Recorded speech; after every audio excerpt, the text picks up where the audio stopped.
Assalamualaikum warahmatullahi wabarakatuh. Bismillahirrahmanirrahim. La yadurru masmi say'un fil ard wala fis sama'i wa huwas samiul alim. Sobat pemirsa Islamicpreneur TV, jumpa lagi nih dengan saya Abu Asaka Ananta, yang mudah-mudahan tayangan ini bisa menginspirasi, mengedukasi dan memotivasi kita semua. Saat ini sekarang saya sedang berada di pesantren At-Tasnim di Yogyakarta, ya. Dan di dalamnya juga ada outlet Rumah Warna. Mungkin sobat pemirsa pernah dengar atau pernah datang kemari. Di sebelah saya sudah ada nih ownernya dari Rumah Warna dan juga pemilik pesantren dari At-Tasnim Yogyakarta. Yuk kita sapa beliau pemirsa. Assalamualaikum warahmatullahi wabarakatuh. Waalaikumsalam. Gimana kabarnya Mas Anang? Alhamdulillah, hai Ustaz. Masya Allah, ini wajahnya ceria banget nih. Habis hujan ini. Wah, habis hujan di sini pemirsa. Jadi mudah-mudahan Allah merahmati kita. Allahumma shayban nafian. Mas Nanang, nih bahas bisnis nih. Mas Nanang kan ownernya dari Rumah Warna. Nah, Rumah Warna ini kapan sih dibentuknya atau pertama kali bisnis itu sejak kapan, Mas? Ya, sebenarnya Rumah Warna ini ya kalau diomongin lama ya belum lama, diomongin baru ya nggak baru juga gitu karena sudah 18 tahun. Nah, ya. 18 tahun tuh baru pemirsa. Lama sekali Mas ya. Jadi memang sejak dulu dirintis dari zaman akhir-akhir kuliah di UGM, dulu saya di UGM Visual gitu, bareng sama istri saya. Berarti meritnya? Ya meritnya dulu teman-teman nggak tahu, dulu kita ya? merit dulu ada. Oh Masya Allah, gitu. luar biasa. Kos diri sendiri, kita merit, terus alhamdulillah kita sambil bisnis begitu, sampai sekarang bisnisnya, termasuk istrinya juga sampai sekarang, Mas. Wah, luar biasa nih. Mudah-mudahan Allah berikan keistiqomahan, Mas Nanang. Mas Nanang, balik ke Rumah Warna. Rumah Warna ini produknya apa aja sih? Atau di bidang apa ini bisnisnya? Ya, Rumah Warna bukan toko cat atau playgroup ya. Tapi Rumah Warna itu bisnis pernak-pernik aksesoris perempuan, teenager, anak-anak remaja begitu ya. Jadi produknya macam-macam, tapi main produknya itu adalah tas. Oh, tas. Segmen marketnya adalah remaja putri. Mungkin sobat pemirsa IPTV ini punya produknya salah satunya mungkin, karena Rumah Warna ini Masya Allah luas sekali jaringannya udah sekarang ya. Ya alhamdulillah ya, kalau ngomong luas ya biasa aja kayaknya. Sudah berapa Mas sekarang jaringannya, di mana aja? Kalau jumlah cabang kemitraan itu ada sekitar 70-80-an gerai. Masya Allah, 70 sampai 80 gerai. Sampai bingung, nggak jelas 70 sampai 80 gerai. Bisa jadi sobat IPTV ini salah satu mitranya Mas. Masya Allah. Nah, dan belum pernah ketemu sama ownernya, tapi saya udah nih. Iya, belum pernah ketemu tapi sudah membantu susu anak saya gitu. Masya Allah, luar biasa. Masya Allah. Mas Anang, balik lagi ke Rumah Warna. Dengar-dengar kan 4 tahun ini katanya hijrah ya. Itu hijrah dari apa Mas? Ya, sebenarnya gini, perjalanan bisnis itu dulu sejak kuliah kan dalam tanda kutip saya sekuler begitu ya. Nggak, sama agama nggak begitu ngeh begitu. Ya biasa saja. Nah, mungkin pendidikan dari keluarga, dari lingkungan ya seperti layaknya seperti umumnya teman-teman yang lain. Jadi motivasi bisnis saya ya yang saya pikirkan adalah gimana caranya profit, dapat aset, ya kan, mengembangkan semakin. Jadi tiap hari apa yang dibangun, apa dipikirkan saat bangun pagi cuman profit. Hari ini mau ngelakuin apa ya, bisnis. Masya Allah. Nah itu berlangsung kurang lebih 14 tahun. Jadi Allah kasih aja lancar aja bisnis saya. Ya, walaupun ada naik turun, tapi secara progres itu naik gitu. Naik ya. Alhamdulillah. Terus terus Allah mungkin sudah ngerasa, sudah melihat bahwa saya sudah terlalu lewat begitu ya, artinya kebablasan. Iya, kebablasan karena nganggap bahwasannya idiom hasil tidak akan pernah mengkhianati usaha itu melekat banget sama saya dalam prinsip saya. Artinya di awal-awal begitu Mas? Ya, apa yang saya dapatkan ini kan karena apa yang saya usahakan. Gitu. Nah itu terus akhirnya Allah kasih beberapa teguran yang akhirnya membuat saya kembali lagi, oh ternyata ini semuanya ya atas izin Allah begitu. 90% usaha kita kalau Allah bilang enggak ya 1%-nya enggak aja. Enggak, iya. Padahal semua yang ada di dunia ini dan apa yang kita pakai itu milik Allah, Mas. Dan itu bagian dari titipan. Dan ada satu firman Allah Mas yang menarik itu, wala tamsil fil ardi maroha. Jadi janganlah kalian berjalan di muka bumi ini dengan sombong. Nah mungkin ini yang menjadi perasaan Mas Nanang ya, ketika usaha itu kok lancar terus melekat di dalam diri, berbanding lurus dengan apa yang kita kerjakan, apa yang kita upayakan. Betul, ternyata itu hukum sombong karena sombong itu ya, sehingga mendapatkan apa sih Mas ya ketika hijrah itu apa yang dirasakan itu? Banyak sebenarnya prosesnya, mungkin Allah kasih teguran sama saya mungkin 2 tahunan itu ya.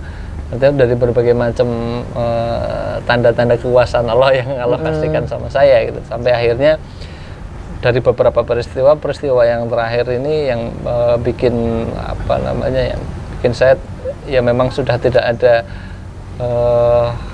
sandaran lagi kecuali kepada Allah begitu. Saya sudah tidak punya backing lagi ya. Adalah satu peristiwa yang satu momen yang dimana akhirnya harus ada urusan dengan kepolisian yang notabene selama dalam proses bisnis saya nggak pernah berurusan dengan yang berwajib ya. Itu tekanan mental lah yang gini-gini, sampai akhirnya yang bisa saya lakukan, akhirnya saya terus berpikir ya aku harus berdoa nih sama Allah. Terus akhirnya kita umroh nih sama istri. Begitu kita umroh di sana, doanya ya gimana caranya lepas dari masalah ini kan. Iya. Sampai akhirnya 12 hari atau 9 hari lupa saya di sana di Mekah, pulang ke sini masalah udah selesai semua. Makanya Allah menunjukkan kuasanya yang saya sudah sekian lama harus berpusing-pusing, Allah cuman dengan kun fayakunnya sudah selesai kan. Iya.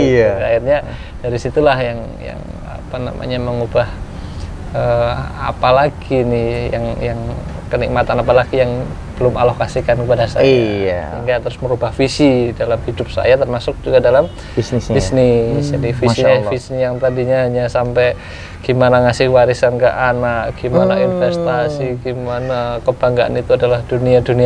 Sekarang visinya lebih panjang sekali. Iya, amal jariah dan akhirat Mas ya. Masya Allah. Jadi Rasulullah tuh pernah bersabda Mas, Innallaha ta'ala yubgidu kula alimin bid dunya jahil bil akhirah. Sesungguhnya Allah itu sangat membenci orang-orang yang pandai terhadap urusan dunia tapi bodoh perkara akhirat. Nah ini banyak sekali loh sekarang itu pengusaha-pengusaha muslim yang terjebak, terlena terhadap duniawi. Betul. Nah ini mudah-mudahan Mas Nanang dengan perjalanan bisnisnya ini bisa menginspirasi bahwasannya ketika kita mendapatkan dunia yang berlebih itu juga nggak baik Mas ya.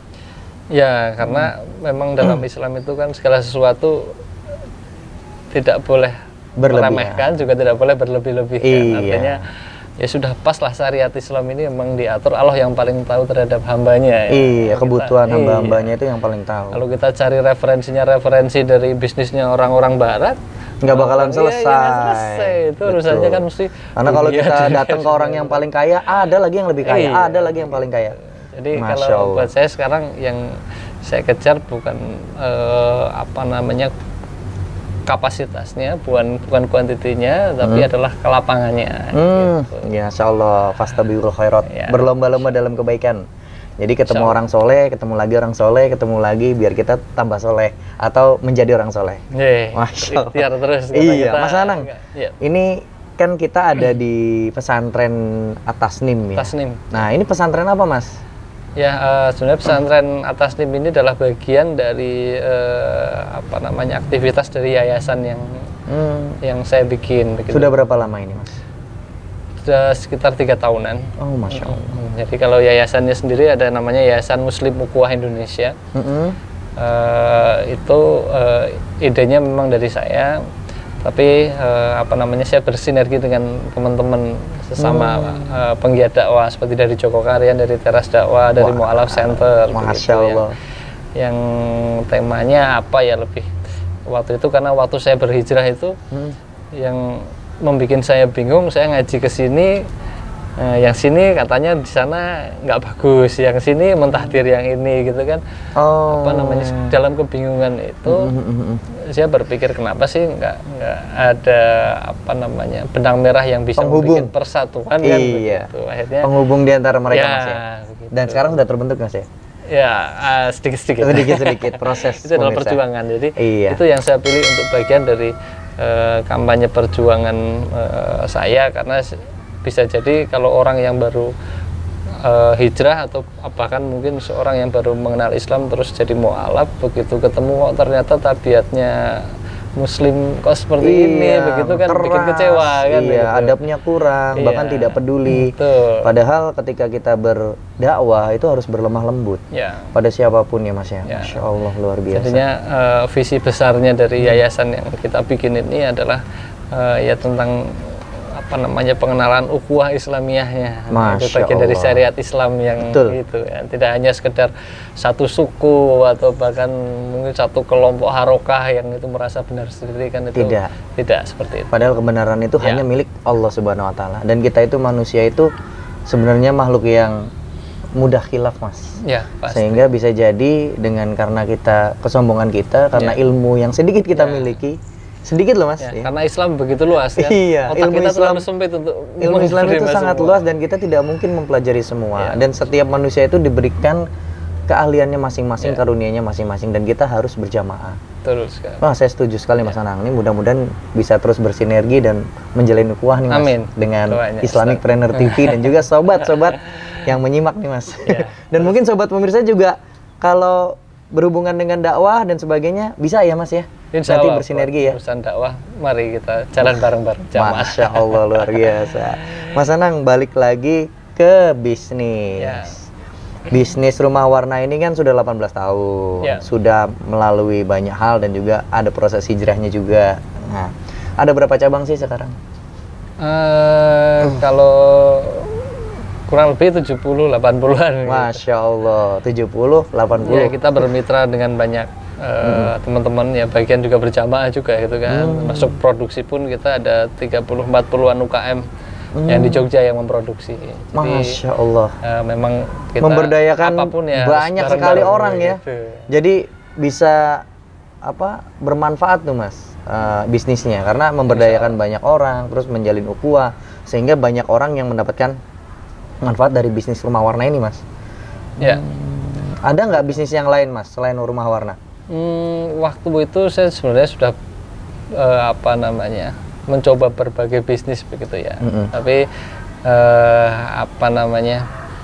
saya gini, bisnis ini ada yang kadang yang ini untungnya gede, begitu ada bisnis baru mungkin ini yang ini turun, ini hasilnya sama saja. Jadi sebenarnya kalau saya berpikirnya memang kapasitas saya masih baru segitu.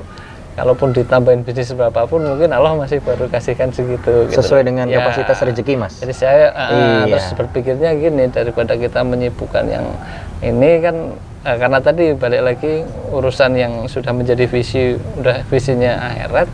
Kalau kita tambah lagi dunianya, repot. Capek di dunia, kita urusan dakwahnya nanti keteteran. Masya Allah, luar biasa nih. Urusan dakwahnya sampai keteteran nih, jangan sampai pemirsa. Bahwasannya kalau kita bisnis karena Allah Subhanahu wa taala, dan kalau nanti Allah mudahkan kita atau akan berikan kelancaran bisnis kita, harusnya nilai ibadah kita tambah ya Mas. Betul. Jadi bisnis ini bukan yang utama, tapi ya sebenarnya bisnis buat nopang dakwah begitu. Masya Allah. Jadi kalau luar biasa. Kalau terus waktunya habis buat kebanyakan bisnis ya nanti malah dakwahnya. Jadi jangan kebalik nih pemirsa, bisnis untuk dakwah bukan dakwah untuk bisnis. Nah, kadang kan kebalik nih, maknanya itu kata-katanya mirip cuman kebalik. Ya kalau dakwah untuk bisnis ya kita dakwahnya sambilan, yang utama bisnisnya. Harusnya bisnis untuk dakwah. Sehingga yang paling utama dakwah. Iya, karena bisnis terbaik kan bisnis dengan Allah. Wah, iya benar, luar biasa. Ketika kita berbisnis pada Allah Subhanahu wa taala itu nggak mungkin rugi. Dan orang yang paling mendapatkan nikmat itu adalah orang yang beruntung ya Mas ya. Ya. Qad aflal mu'minun. Sungguh beruntung orang-orang yang apa? Yang orang-orang yang beriman pada Allah Subhanahu wa taala. Siapapun lah, insya Allah, mudah-mudahan Allah mudahkan. Mas Nanang, setelah punya cabang 70-80 nih, ini kedepannya pengen nambah lagi nggak? Atau sudah dibiarin aja atau bagaimana? Kalau ikhtiar tetap harus maksimal. Masya Allah. Allah juga ngasihkan segala sumber daya ke kita, harus dimanfaatkan. Cuman balik lagi tadi, artinya kita tidak boleh berlebih-lebihan. Artinya dalam ikhtiar berlebih-lebihan sehingga apa yang menjadi kewajiban kita tadi, poros hidup kita buat teramar ma'ruf nahi mungkar, dakwah tadi, harus dikalahkan dengan bisnis. Artinya kita porsinya ya, berarti ada porsinya sekarang ya. Masya Allah. yang disyariatkan kerja kan udah silakan bertebaran di muka bumi begitu Iya, benar. Tapi wayai tadi hak-haknya Allah juga harus Harus dipikirkan, memang kita begitu. lakukan. Ya, Contohnya jadi adalah sholat 5 waktu nih, harus Ya. tepat gitu ya. Jadi apa namanya, ya sebatas memang ikhtiar ini diwajibkan dan harus ikhtiar yang terbaik. Kita tawakal kan bukan berarti terus menyerahkan Diri semuanya bersama Allah, tetap pasrah, tiduran. Iya. Cuman dungo aja. Sunatullahnya law of attraction Iya. juga tetap ada. Wasilahnya itu kan dari mana aja Iya, Mas ya, perkara kita nanti cari peluang. kita sudah ikhtiar yang terbaik, hasilnya itu terserah Allah, nggak boleh kecewa. Nggak boleh Nah, kecewa, Masya Allah. Nggak boleh kecewa nih, luar biasa nih pemirsa. Baik Mas Anang, nih apa ya, jadi agak merinding sedikit nih. Jangan-jangan dekat pohon bidara. Ya di sini alhamdulillah nih Mas Nanang juga ada pohon bidara yang besar sekali dan berbuah ya. Jadi mudah-mudahan Allah mudahkan dalam bisnisnya dan juga pesantrennya bisa tumbuh terus subur dan memberikan manfaat Amin, bagi amin, ya orang-orang yang di dalamnya.